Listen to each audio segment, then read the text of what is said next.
മന്ത്രി പറഞ്ഞതുപോലെ ഉന്നത വിദ്യാഭ്യാസ രംഗത്ത്, നിയമ വിദ്യാഭ്യാസ രംഗത്ത് ഒരുപാട് മാറ്റങ്ങൾ വരുത്താൻ ഗവൺമെന്റ് ആഗ്രഹിക്കും. ഉന്നത വിദ്യാഭ്യാസ രംഗം, എഡ്യൂക്കേഷൻ, ഹയർ എഡ്യൂക്കേഷൻ, കേരളം ഒരു ഡെസ്റ്റിനേഷൻ പോയിന്റാക്കി കേരളത്തെ മാറ്റണമെന്നാണ് ഞങ്ങൾ ആഗ്രഹിക്കുന്നത്.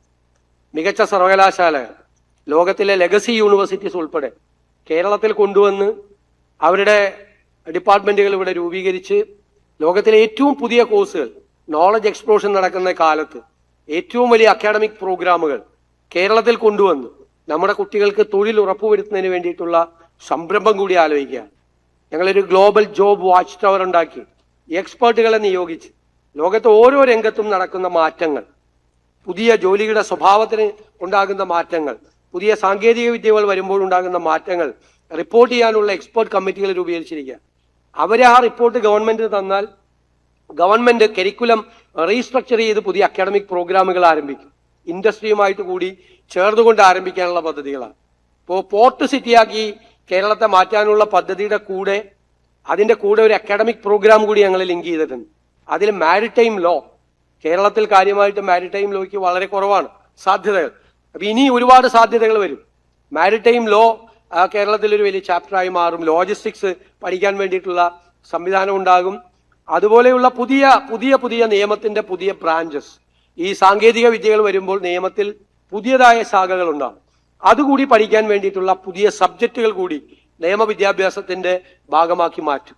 ഞാൻ ഹൈക്കോടതിയിലെ പഴയ ബാർ അസോസിയേഷൻ മെമ്പർ എന്ന നിലയിൽ മുഖ്യമന്ത്രി ആയപ്പോൾ അവരൊരു സ്വീകരണം തന്നിരുന്നു. അന്ന് ഞാൻ അവിടെ വെച്ച് പറഞ്ഞു, അഡ്മിറാൽറ്റി കോർട്ട് ഉണ്ടാക്കണം. ഇപ്പൊ ബോംബെയിൽ മാത്രമേ ഉള്ളൂ അഡ്മിറാൽറ്റി കോർട്ടുകൾ. നമുക്കിനി കേരളത്തിൽ അഡ്മിറാൽറ്റി കോർട്ടുകളുടെ ആവശ്യമുണ്ട്. അപ്പൊ നിയമരംഗത്ത് കാലഹരണപ്പെട്ട തരത്തിലുള്ള ഒരു വിദ്യാഭ്യാസ രീതി മാറ്റി നമുക്ക് അതിനെ അപ്ഡേറ്റ് ചെയ്ത്, ഇപ്പോഴത്തെ ഈ നോളജ് എക്സ്പ്ലോഷന്റെ കാലത്തുള്ള വിദ്യാഭ്യാസ കാര്യങ്ങളെ അപ്ഡേറ്റ് ചെയ്തിട്ടുള്ള പുതിയ സംവിധാനം ഉണ്ടാവും. ഉന്നത വിദ്യാഭ്യാസ രംഗത്തും നിയമവിദ്യാഭ്യാസ രംഗത്തും സമഗ്രമായ മാറ്റം വരുത്താൻ നിയമവിദ്യാഭ്യാസ രംഗവുമായി ബന്ധപ്പെട്ട് മന്ത്രിയും സെക്രട്ടറിയും കുറേ പ്രപ്പോസൽ തന്നിട്ടുണ്ട്. അത് നിയമവിദ്യാഭ്യാസത്തിന് ഡയറക്ടറേറ്റ് രൂപീകരിക്കാനും നിയമ സർവകലാശാല രൂപീകരിക്കാനും ഒക്കെ വേണ്ടിയിട്ടുള്ള നിർദ്ദേശങ്ങൾ തന്നിട്ടുണ്ട്. അത് ഗൗരവമായി ഗവൺമെന്റ് പരിശോധിച്ച്, അതുപോലെ പുതിയ യൂണിവേഴ്സിറ്റി നിയമം പുതിയതായി ഉണ്ടാകാൻ പോവുകയാണ്.